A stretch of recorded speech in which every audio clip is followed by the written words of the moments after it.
This last weekend was insane. The total crypto market cap just smashed its all-time highest weekly close yet. Exchange volumes are pumping day after day as the daily searches for altcoins rise. Meanwhile, the NFT market cap nearly doubled in a month. Someone scooped 45 CryptoPunks at floor, which is worth a whole lot of money.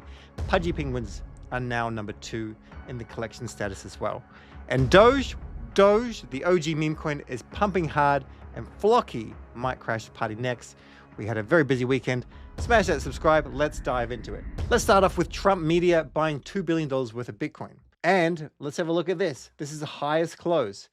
$3.89 trillion, the highest weekly close for the total crypto market cap. Meanwhile, our fair and greed's only at 71, which is good. We are greedy, but we're nowhere near any kind of euphoria where things just bounce off and go down crazily. Not financial advice, just what I think. We've got more and more volume coming back into the markets so that we are hopefully going to be in this stage here very, very soon, hopefully within days, maybe a week. And the 24-hour volume has increased massively in perps since the weekend, and our rect volume for a weekend was quite sizable as well. Decent number of altcoins pumping up. Now let's have a look at Google Trends. Bitcoin and crypto starting to increase. This is over 90 days. And then when we have a look at altcoins, we're in this point right now where we think this is 46. It will go higher and higher and higher. And this is what's going to fuel our mania. Our last kind of dip or pump up was at the end of the year. And then we had something briefly in 2024. And before that, it was just 2021. So that's really good. Bitcoin ETFs, all the inflows that have been coming in for the last 2 weeks, they've only been positive. There's not been any net negatives. And you can see this here with the last red day being here. There's so much more green of money coming to the markets, and we're referring to bigger, wealthier people and companies just wanting access to Bitcoin. And that's like the first thing that kind of starts. Now, specifically with Bitcoin, it just needs to hang above this level of resistance, which has flipped to support. And as long as it just stays here, altcoins will start to fly, is what we think, or fly even further. And then we're going to be okay here, and it'll start to grind on upwards. The bull market peak indicators, we're just going to check this once a week. We are still 100% hold, so there's nowhere near any tops. And there'll be people asking, is the top in? And I definitely don't think so. BTC dominance has come down, and it's still coming down. But just keep in mind where the levels were in December last year. So if we can get there, there are some people out there predicting, some good sources, that we can drop down here in around 20 days. We'll have to wait and see. It will go lower as the cycle progresses, but it can come on down and kind of bounce around just like this. But we are hoping to see a little bit of crazy euphoria, especially with the stablecoin dominance. Have a look here. It went down here in December.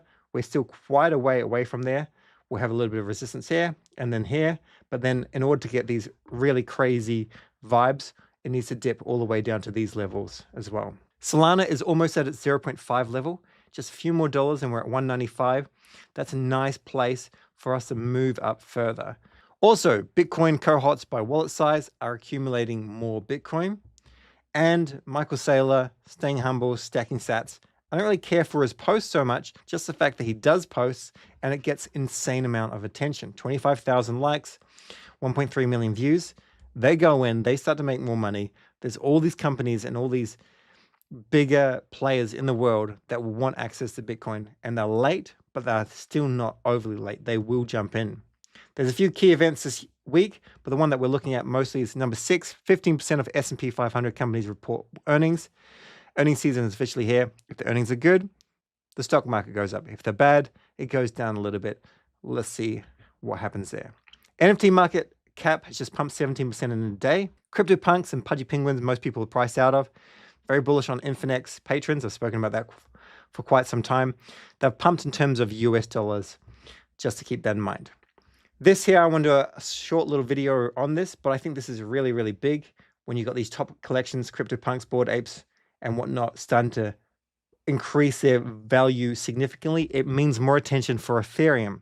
So Ethereum, even though it's at certain levels where you can certainly take a bit off the table if you've been longing it, I think this puts more attention onto ETH, even though no one's really using Ethereum properly, but the Ethereum network and EVM chains and whatnot, people have a lot of attention around that. Congrats to Pudgy Penguins, which is now number 2. And if you're priced out of this, that's fine, because there's something else that's really important, and that is Pengu. Pengu's done very, very well. It's now number 2, and I think it's going to do well. I've done videos on it. I think it's now starting to be a good time to put more attention onto abstract, because money will flow there for sure. It just had a little bit of a rocky start initially. With Pengu, you got options. You can long, I think with Flash Trade, you can long with Drift. You can go to Hyperliquid, and you can just buy it and put it into a spot or bid ask using HawkFi or Meteor like this as well. MetaDAO is hosting or launching an ICO for Omnipay. This starts today and it goes for a week. I'm sure there'll be more content out regarding that, and I'll amplify that because I'm bullish on MetaDAO, but we need to do more research into Omnipay. Meanwhile, Dogecoin is up 13% today.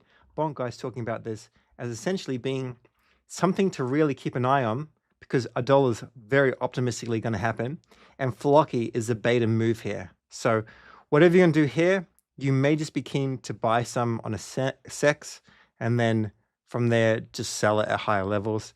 Otherwise, Flocky, you could do a little bit of LPing on BNB chain if you wanted to.